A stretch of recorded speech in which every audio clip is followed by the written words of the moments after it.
আসসালামু আলাইকুম। তো অনেক সময় তোমরা ভগ্নাংশের বৃহত্তম এবং ক্ষুদ্রতম যে ভগ্নাংশ সেটা বের করতে অনেক সময় সমস্যার সম্মুখীন হও।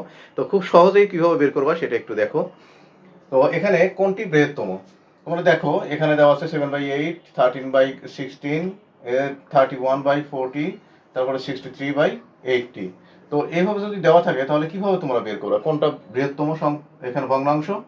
তাহলে এখানে দেখো যে এই যে ভগ্নাংশগুলোর মধ্যে লব, এই উপরটাকে বলা হয় লব, নিচেরটাকে বলা হয় হর। তাহলে কি করবা, আগে লব এবং হরের মোট পার্থক্যগুলো বের করবা।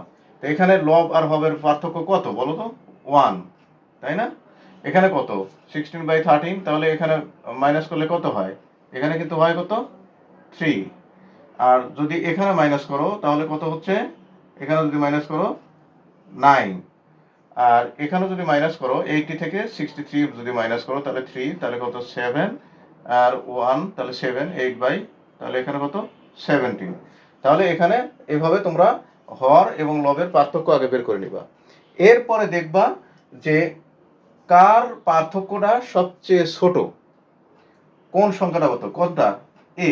দেখো এখানে 1, 3, 9, 17। তাহলে এখানে তোমাদের আনসারটা হবে এ। অর্থাৎ লব এবং হরের যে পার্থক্যটা আমরা পেলাম সেখানে দেখলাম কি এখানে এ নাম্বারে সবচেয়ে ছোট, অর্থাৎ কম আছে, তাহলে এটাই হবে হচ্ছে বৃহত্তম ভগ্নাংশ। ঠিক অনুরূপভাবে তোমরা অনেক সময় দেখো যে কোনটি বৃহত্তম, যদি এখানে আবার দেখা যায়, দেখো পার্থক্যগুলো সব কত। হরের পার্থক্য এবং লবের পার্থক্যের মধ্যে দেখো 1, এটা কত? 6 - 5 মানে 1, এটা কত? 1, এটা কত? 1। এখন পার্থক্য যদি সমান হয়, এখানে পার্থক্য আমরা দেখলাম সবচেয়ে যদি কম হয় সেটা হচ্ছে বৃহত্তম, আর সবচেয়ে বেশি যেটা হবে সেটা হবে ক্ষুদ্রতম। তাহলে এখানে আমি কিভাবে করব? যেহেতু এখানে আমাদের দেওয়া আছে দেখো পার্থক্য সবার ক্ষেত্রে 1 1 1 1, তাহলে এখন কোনটা ক্ষুদ্রতম আর কোনটা বৃহত্তম কিভাবে আমরা জানবো? খুবই সহজ।